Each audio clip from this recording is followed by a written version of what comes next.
Okay, the Common Core State Standards, High School Algebra, Seeing Structure and Expressions. And I want to take that standard and apply it to x squared plus 6x minus 7, this polynomial right here. So I know if I take this polynomial and factor it, the two factors are x plus 7 times x minus 1. I also know if I take these two factors and multiply them together, I get this polynomial. So in this direction I'm doing factoring, in this direction I'm doing multiplication, and both of those are tools that I have to work with expressions like this.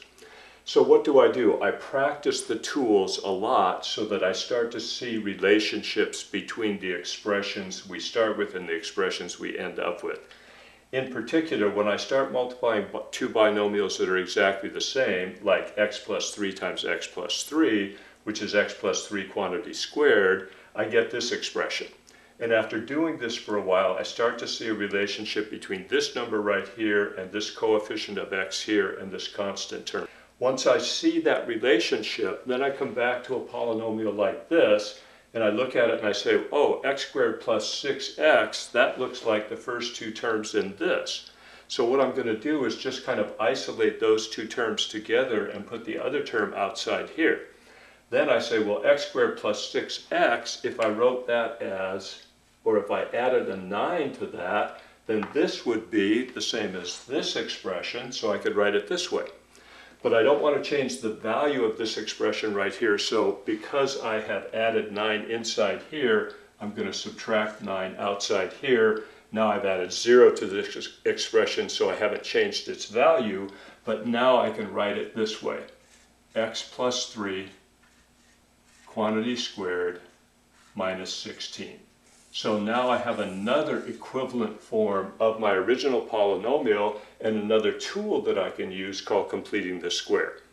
So I see the structure here. That is, I see that this polynomial has these two forms, and I'm so familiar with it that I can pull those terms out whenever I need a form that's most convenient for me.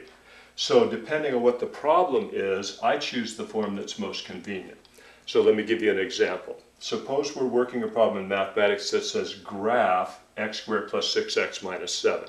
So I'm going to graph y equals this polynomial I'm working with right here, and I know I can write it in this factored form here and this form right here. So it turns out in graphing, when I write it in this form, this gives me the coordinates of the points where the graph crosses the x-axis. This form right here gives me the coordinates of the highest point or lowest point on the graph. So both of these forms give me valuable information about the graph of this equation. And just a little aside here, after I've graphed a lot of these equations in this form right here, I find out that this number is the point where the graph crosses the y-axis. Okay, so how does this translate into real life? I'll give you one example. Suppose we're working a business problem and this equation represents like cost, revenue, profit, something like that, some important part of business. Well, it turns out that this number right here is going to be the startup cost for the business. These two numbers right here, depending on what the equation represents, will be the break-even points, and this highest point or lowest point on the graph will correspond to the maximum or minimum revenue, cost, or profit for the business, depending on what we're trying to do. So you can see that it has applications right here, these two forms right here, and so if we see the structure in this polynomial, that it can be written these two ways right here, and we have these tools available to us depending on what kind of problem we're trying to work, then we've seen the structure in this. Now that's what the state standards are trying to do, just to get people to see the structure in expressions like this polynomial right here. But if you're an experienced teacher like I am, you're doing this anyways. This is the way you teach your classes so that students can see the structure. If you're a textbook author like I am, you're building problems into your problem sets that will allow students to find these relationships themselves as they go through and do the drill problems.